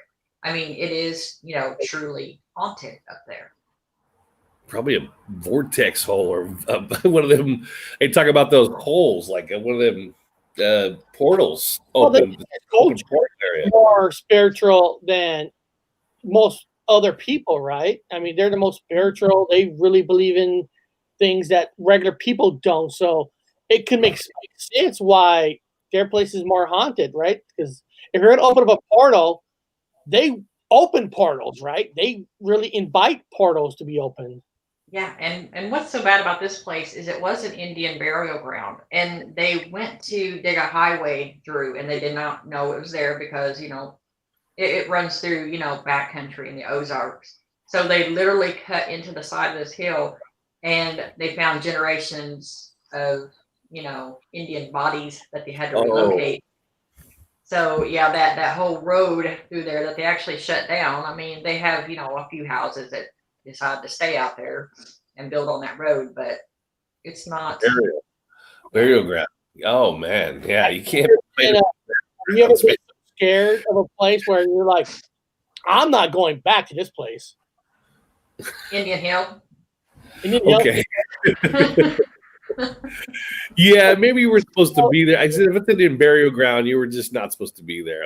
Maybe if you're painted or you got to come in with, I don't know, you do shaman work or whatever. Maybe there's something you could, because you got the blood. So I don't know. Yeah, I've asked for permission before. I had no problems going up there before. But this time, I mean, our car was being shook. My tech, which is my daughter, she got ran up on for the first time. She couldn't drop the equipment because she's holding it, so she just froze. You could hear her freaking out. And you can just watch the shadows. I mean, if you've seen the movie Ghost, where those things are chasing that guy that Patrick Swayze puts on the streets, you can see those coming down, the hills, and one come up over my car, and I'm just like, nope, I'm out, done. I was like, no. You sure they weren't a bunch of shiners up there? Those moonshiners that are. Yeah. Word before the Bridgewater Triangle. I've heard this before. What is the Bridgewater Triangle? Yeah, that is a Jax can tell you, he lives there. But I went to Boston to collab and visit with Paranormal Underworld there, and the Bridgewater Triangle is between. Oh God, I'm gonna get this so bad because I do not live there. Bridgewater, Taunton, Mass. I don't know. It's right in there somewhere with the Anawan Rock and the Pilgrims and Indigenes, but it's supposed to be almost like the Bermuda Triangle. I mean, there's Bigfoot, there's Thunderbirds, there's hauntings, there's everything there. And yeah, he took me out to Anawan Rock and a couple other places, but I actually got pulled backwards at Anawan Rock. There's a video on that too. That was a crazy place there. It pulled you back? Like grabbed you and then pulled you back? Yeah. Grabbed your shirt or like your shoulders and just pulled you like that? He grabbed a hold of my backpack. I had all my equipment in, and it yanked me enough that, I caught myself. But whenever we were walking through, and of course it was Paranormal Underworld, my daughter was in the middle, and I was, bringing up the rear, and I look out and I see these 5 spirits of these Indian, and I'm like, whoa, stop, hold, don't go no further, because I could see that they were upset, and they're like, well, we have to go through there anyway, so we're trying to make our way through there. Of course, he has to stop and say hello to one of them. Not a good idea, but anyway. Yeah. So we're trying to say the Lord's Prayer, protecting ourselves in some kind of way, try to walk around, the spirits. And I'm speaking the Lord's Prayer. You can hear me. I'm in mid sentence of one whenever I get yanked backwards. And I'm just like, yeah, no, I had enough of all that. That's awesome. You got great stories. That's gonna be fun, man. And of course, when you go home, you do a little prayer, a little ritual, or a little something because you don't want to bring them back with you. So what do you do when you get home? Is there a cleansing you do? Actually, it starts there. I mean, you tell them that they can't attach to you, your equipment, or anything like that. And usually it helps, but it's just like, with the other person, that they want to do it, they're going to do it anyway. But yeah, the best thing whenever you do get home is to, sage your equipment, salt your whatever you can. Take yourself a salt bath. Make sure you don't have any attachments or anything like that. Salt bath? Oh, you do a salt, like in the salt water? How do you salt bath?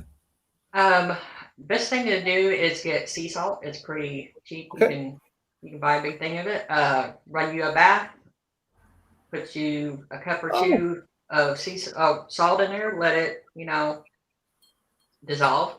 Make sure you get from head to toe, get everything, and just rinse with that salt water and cleanse yourself. That's good to know. I've never heard of that. That's awesome. I hope you guys heard of the sidebar. That's interesting because I've been playing around doing stuff. I'll remember that. Okay. All right. That's good. How about this? Have you ever been to Gettysburg? No, but I am going. Oh, you are going. I used to live, 15 minutes away from Gettysburg when I was living in Maryland. And some people say that is the most haunted place on this planet. That's what people say. Now, Bob lived with me for a little bit while I was in Maryland. We went to Gettysburg a lot. Now, I'll be honest. I have not seen any evidence at all personally at Gettysburg. So I'm very interested to hear your story once you go there. Because I was hoping that if people say this is the most haunted, I gotta see something. And I have been here. It was hard to even think of ghosts there. It was beautiful. So I couldn't even comprehend anything out there other than it's just pretty. I'm like, at this point, ghosts wouldn't even bother me because it's gorgeous. Mm-hmm. The beautiful area. So maybe I don't know exactly what they're talking about in the chat, but I heard mud baths work too, or putting rocks or crystals in the shower. Are you saying that putting rocks and crystals might help increase of seeing something, or have better energies? Because I see a lot in the chat. Cleansing. I think they're talking about cleansing after the fact. So you're back from hunting ghosts or whatever you got out there, and you do these cleansing. She's talking about a salt bath, and they're talking about putting salts in the I think that's what they're talking about. Now, Bob, that's a good question, though. Bob, you took a seaweed bath. A seaweed bath, yes, in Ireland, yes. You even put a picture up on my Instagram of you taking a bath in seaweed. Now, did you really take that bath as to help cleanse you because of the ghosts in your house? Yeah, no, I was abducted again by aliens, and I was removed several courts. So I needed the Irish says, well, after you've been you've been milked by the aliens, you wanted to go ahead and take a sea bath. Yeah, with the seaweed, which to me is like the greatest thing I've ever done. Still to this day, I'm like, what a little secret this is, man. This is the best. Especially your eyes. It's amazing, man. Oh, God. I'm blind to begin with, but it helped my eyes out, man. I was like, oh. I sent the invite. I want to get Clown on next week or the week after because Clown actually went on a driving tour of haunted places. I mean, he went to place to place to place. He hit the road to get this. Wow. That's what it did. I want to hear his adventure. Did he? Huh? Yeah, he was at my house on this road trip, and he was going to sleep in my haunted basement, and he left the light on. Oh no! Yeah, I want to hear this because you guys are all connected. That's great. Video, it's hilarious. Bob and I have been trying to reach out to the studios to sponsor him and I to go on a big road trip and filming it live. Yeah. They haven't responded yet. These Hollywood studios won't sponsor us. So maybe you can send a ghost to them and say, "Hey, you don't fucking sponsor these guys, then we're gonna haunt the shit out of you." Somebody will step up and sponsor. That'd be fucking hilarious. Yeah, we're trying to. Because Bob and I want to do a ghost hunting road trip, not like road, but to talk to them friendly and make stops to your neighborhood and check out some of these places and stuff. Yeah. Person named Axel. Let's find some ghosts. I'm sure you can find there's a lot of places that are haunted that you don't realize that are haunted. It's like, when I went to Boston, I mean, around here, yeah, I see spirits a lot every day. But whenever I got there, you wouldn't believe the old spirits. And I'm just like, mesmerized, pilgrims. And I'm like, yeah, we don't see these in Missouri. But yeah, it was awesome. Just driving down the road. Hey, we're trying. Bob will tell you, I'm trying. I'm sending emails out. I'm reaching out to these places and say, come on, sponsor us to do a ghost hunt road trip.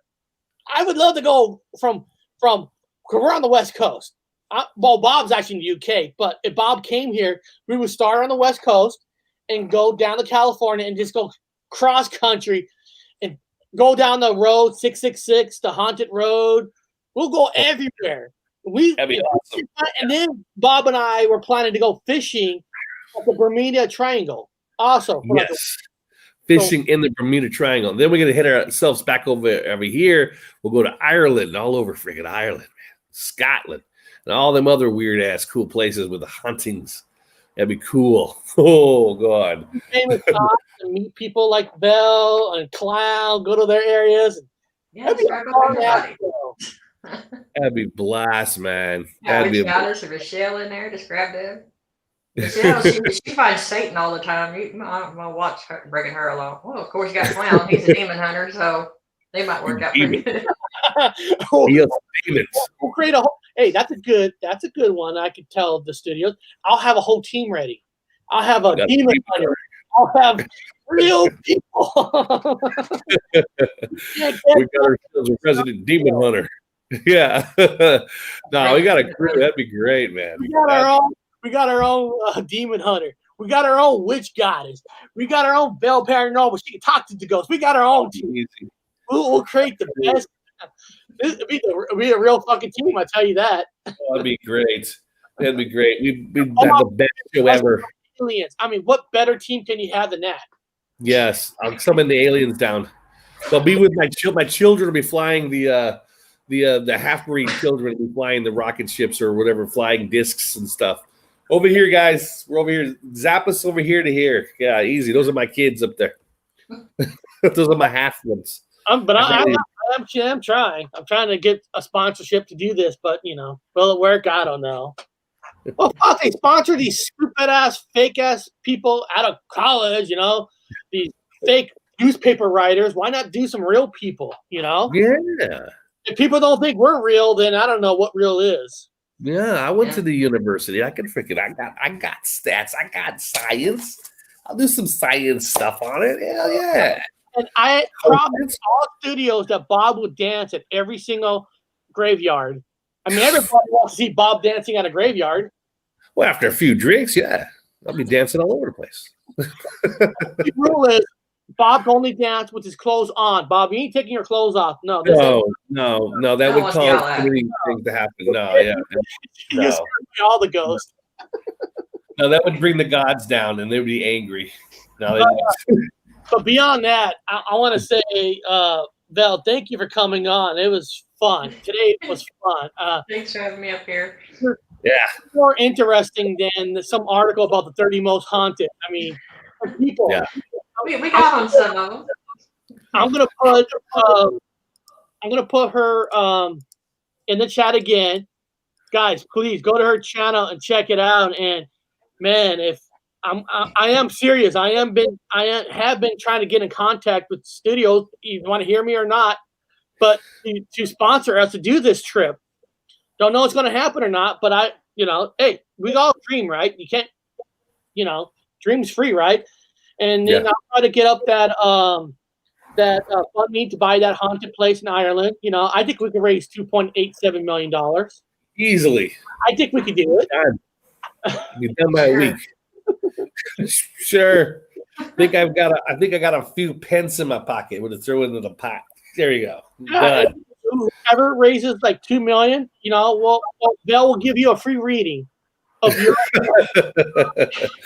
That's a hell of $1 million reading. Yeah, right. Oh, good show. Good show. Beyond that, we're gonna end it today. Please subscribe to Belle's channel. She's awesome. She does live.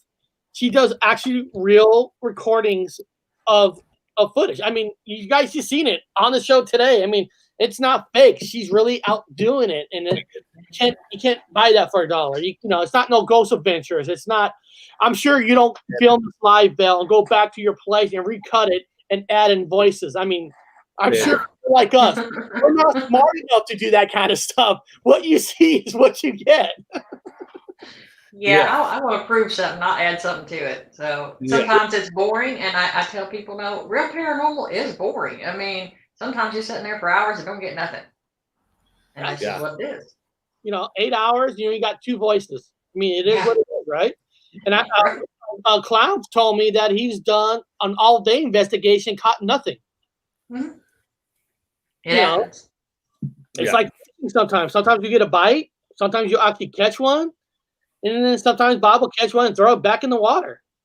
Yeah, you know? It's like archaeology. You do like you spend all day doing like a 1-by-1 test pit or a pit. You get one little piece of what you think might be pottery. The fuck. That video, the witch goddess will even do a reading if you want to donate $1 million to buy that haunted place. There you go. There you go. Yes. So beyond that, we're gonna end this show. We'll be back Friday. Don't know exactly what that topic's gonna be, but we'll be back for Friday on something. So I'll see everybody later. Have a good day. See ya.